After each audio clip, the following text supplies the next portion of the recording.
Great, thank you. Glad you could be here.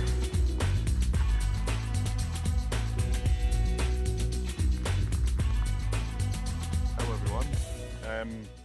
First of all, big thanks to the light reading guys, because I kind of wasn't planning to be anywhere near here, and then suddenly was able to. I'm going to talk about something very different, because we've kind of enjoyed, I'm sure, discussing the relative merits of SD and NFV and APIs. I'm probably going to talk about something that customers care about, TV. So some of you probably heard we held a small event in London 2012 called the Olympics. That was quite successful. There was one in Brazil recently as well that was also quite successful. And one of the things coming out of that, so BT was the host network for this. And actually, if you ever get a chance to do that, grab onto it, because the thing that really came out of it was a coming together of people that's very rare. Working with some great partners, worked very closely with Cisco on it. Kelly's here, he was involved. Hey, Kelly. It was a great event, went really well. And then a lot of momentum was generated out of it. And we decided that we wanted to do much more in sport. So we launched BT Sport. We acquired in the UK, like the US, there's some big sporting franchises. Really the only big one is the English Premier League. And I'm a Scotsman, so I probably don't care too much about it. So I can speak dispassionately about all the teams and usually spend a lot of time winding up my colleagues who are all fans of these teams. That went really well for us. We had millions of subscribers very quickly. And we built Europe's largest TV studio, which is in the Olympic Park, where the media centre was. If you're ever in London, give me a call, I'll give you a tour.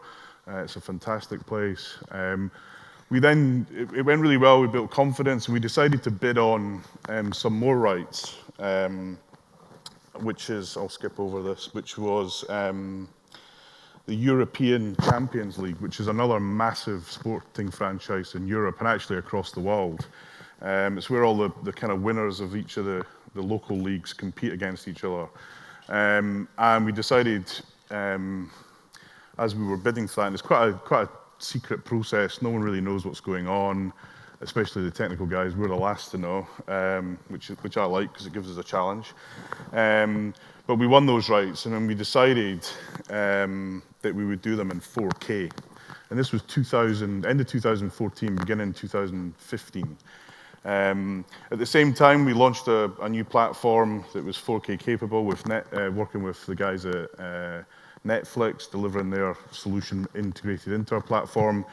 But we had to really build the whole, if you like, from the lens of the camera to connecting the set-top box to the TV. None of that existed. We had to build all of it. Our first event, 2nd of August 2015, Arsenal beat Chelsea, a rare occurrence, I have to say, from what I can tell. But it was a useful event for us to test. And I think the key thing about this, and it was an interesting talk about standards. A lot of standards in telco are easy to fix. In TV and vision, it's hard yards. I mean, it is seriously hard work to get this thing to talk to that thing. With all the synchronization, timing, sound, it's really difficult. But we decided to do it. And here's what we had to do. We kind of had to go from the stadiums. So, a lot of stadiums had connectivity, and few of them had the sort of fiber you need, given the bandwidth requirements for 4K native. And you need kind of more than one stream, really, because you've got commentators there, you've got multi-angle cameras, etc. We had to build all the play out. How do you do advertising? I mean, a lot of kind of things that you just take for granted. Archiving, handoff, and then also we in the UK are blessed with 4 platforms to play out on. The satellite platform, cable, over the top, and broadband, where we use multicast. And all of these have their different requirements in terms of how we integrate with them, how we talk to them, how we communicate with them, and all of them needed work to be 4K ready. We then needed to buy things like 4K capable outside broadcasting. And it's not something that you kind of walk into PC World and buy off the shelf. I wish you could. These vans are a significant investment, millions of pounds, lots of equipment that actually when we bought it, today the world's moved on somewhat, although less than I would have expected, but we needed to buy a lot of things that were kind of really bleeding edge, and we had to do a lot of work to make them talk to each other. And I go back to the point was that we had this, very early on in the cycle, we realized we needed a super strong testing regime and a lot of effort put in place to test various things at various points. So for example, one of the things that was a big challenge for us was everything being 10-bit clean. And at the time, I suspect it's very different now, there's a lot of vendors saying, oh yeah, we're 10-bit clean, you plug it in, and no, you're not. And it's quite a hard thing to debug, and it has a massive impact on the picture, and for a variety of reasons, one I'll come back to later on. We also then needed to connect this to our network, and we were trying to work, we really set off with, let's build this new generation all IP. The stark reality is that it's just not there. It's not even close to being there. So we ended up doing SDI over IP, and then the challenge with that is high bandwidth SDI was very rare at that point in time, incredibly expensive. So we decided to kind of do quad 3G SDI over fiber, and then kind of piece it together, and that made this problem of making everything talk to each other even worse. Let me just run through some of those technology challenges. So this is a kind of high-level view. There are no standards. 35mm cameras, and if you've got a Canon, DSLR camera, you think, oh, that would be great for a sport. It is to some extent, but if you're focusing between one player and another, and there's lots of fast action, and you have a shallow depth of field, that makes it a really tough job for the cameraman. Even with all the kind of bleeding edge autofocus things that are there today. There's no real lenses or the glue that joins all those things together. I mean, the feed coming out of a camera, the cable coming out of one of the cameras was pretty horrific to start with. I talked about the fiber at grounds. There was nothing in contribution, and in set-top box, no one had really developed a 4K set-top box. I mean, no one had done this before on a huge scale. So again, talked this before. How do we do acquisition? So we pulled together a bunch of baseband serial interfaces, keeping it as simple as possible. The one advantage of this was all of the Premier League stadiums. We knew where they are, and they don't move. So immediately you've got an advantage. We'll put fiber into all of those stadiums and make this really easy to connect up. We then did the quad 3G SDI, and I'll come back to that on the next slide.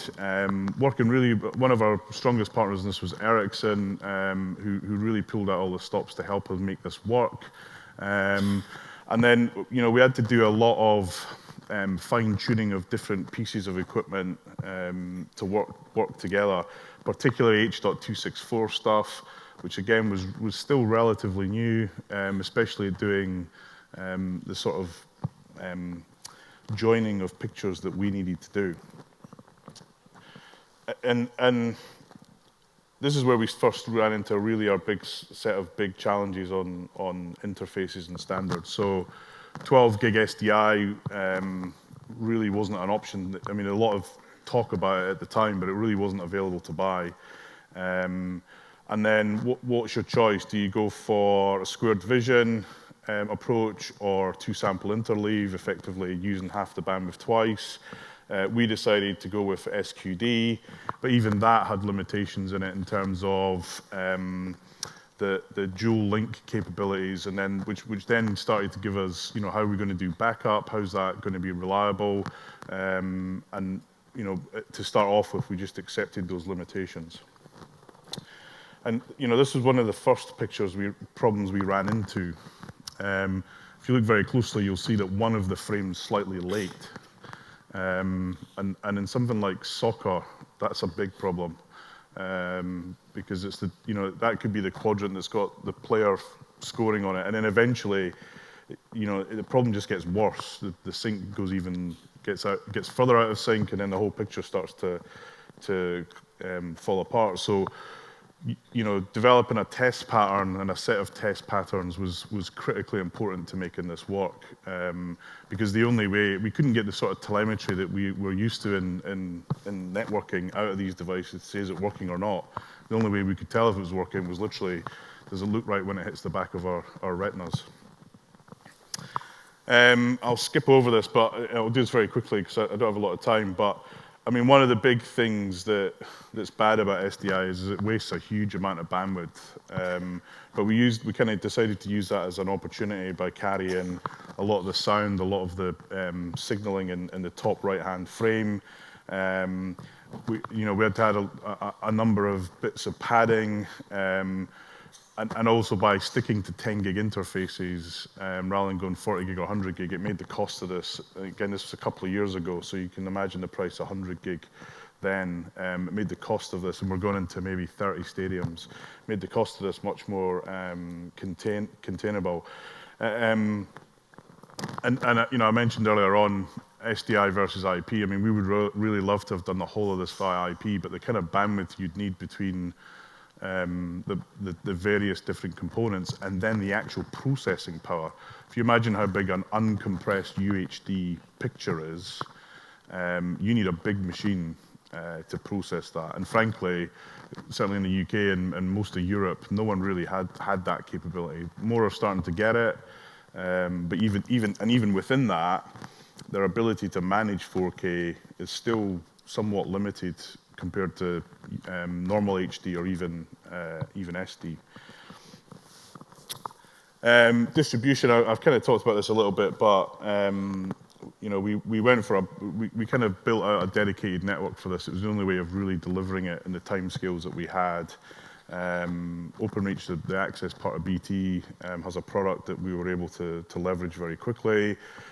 Although we had a 35-kilometer distance limit, which did give us some challenges, because some of the stadiums, like Newcastle, is a lot further away than 35 kilometers from our control center. So we had to put some optical capabilities to bring that back down to where our control centers are and where our distribution points are. And then we had to create a set-top box. Holy moly, TVs. You think you plug them in, you turn them on, and they all work.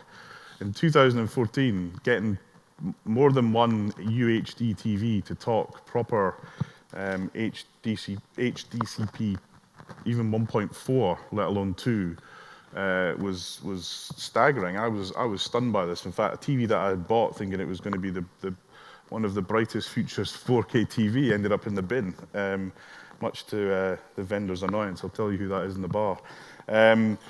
But from 2015, the models from 2015 onwards were fine. And actually now, so John Lewis, which is our kind of equivalent place where you buy TVs in the UK, it's hard to buy a TV that doesn't have 4K in it now. And they're super cheap now, and pretty much all of them support this. But there's a lot of work. We needed to do HEVC.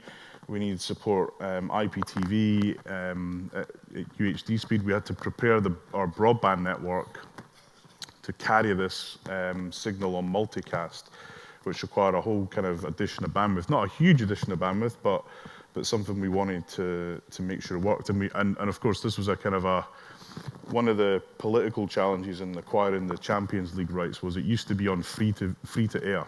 So the BBC and ITV used to carry it. And our acquisition of it took it off free to air. So there's a lot of concern about who's going to be able to watch this, where are they going to be able to watch it. And football fans, soccer fans, they can be pretty upset and scary at times if they can't watch their football. So ensuring that this worked well, we put a lot of processing power into the box, probably more than we needed on day one. Again, football fans changing channels, they throw remote controls, and that can be problematic. We really wanted to make sure that whole customer experience was as good as we can make it. And that was a challenge because we're part of a consortium in the UK called UView, which is how we deliver TV. We're one of the leading service providers in that, both on the content side, but also on the delivery side. So you have to work with those guys, and that includes the BBC, some of our competitors. So that required a huge amount of work and coordination as well. The good news is it worked almost perfectly. We had the first season, we had absolutely no issues whatsoever. And at the first half of the season, and we're talking about, I think it's about 200 games a year, and we also extended it to normal English Premier League games as well, where we were connected to those stadiums. Because it went so well, it gave us confidence to do kind of much more challenging events. So we broadcast MotoGP from the UK in Silverstone in 4K off the back of the success, which went down really well, and actually, really changed both the MotoGP broadcast guys and also Formula One to really look at UHD in a much more significant way. In fact, Formula One started broadcasting UHD this year. And we're evolving, so when we started this, 4K was kind of an individual transmission stream. We've now integrated it into our other playouts, so we got SD, HD, and 4K. And we think we could do 8K, but to be honest with you, there's so many big challenges with 8K that doing that, I think right now would be really difficult. The guys who are working on that for the Olympics out in Korea and Japan have got a huge challenge on their hands, in my view. But if you kind of make it unique or make it standalone, it makes a lot of these things easier to overcome. And then the set-top boxes and TVs and distribution have really started to gear up on HEVC encoding. Everything's really starting to support now, and doing UHD today is, massively easier than what it was when we did it a couple of years ago. A couple of other things. These are the events that we've done. I would like to point one out. I think it's on the next slide. Yes, we did broadcast basketball in UHD a whole year ahead of in the US. So basketball came to London. We did it in UHD. And again, the NBA, I think it's the NBA, quite liked that and pushed to roll it out. We did MotoGP. We did kind of mixed martial arts, and really the volume of UHD traffic that we started to see is really picked up. And again, it won us a lot of subscribers. High-tech guys who want to see UHD, they've got UHD TV, pulled in a lot of subscribers. And we delivered most of this over our fibre broadband network, some via Sky, some via Virgin Media, who are our two kind of other TV solutions where we offer the channels via their platforms, but the majority of it was delivered on our own platform. And that's really it for me. We have a session tomorrow, I think it is, on 4K, the panel that any of you interested to come and ask questions, I'd love for you to come and ask them. But really great way of bringing people together around sport. Lots of technical challenges, but the vision was to make this a success, and it was a huge success for us. And we're evolving it we've just added Dolby Atmos to it. We've got some other capabilities that we're adding to it around control of it and offline access to matches, etc. And then and one of the other challenges I didn't really mention, but also you got to work with a rights holder to ensure that they are happy with what you're doing and it works for them. Both rights holders, English Premier League and the Champions League, were super happy with what we did on 4K. And that's it from me. Thank you.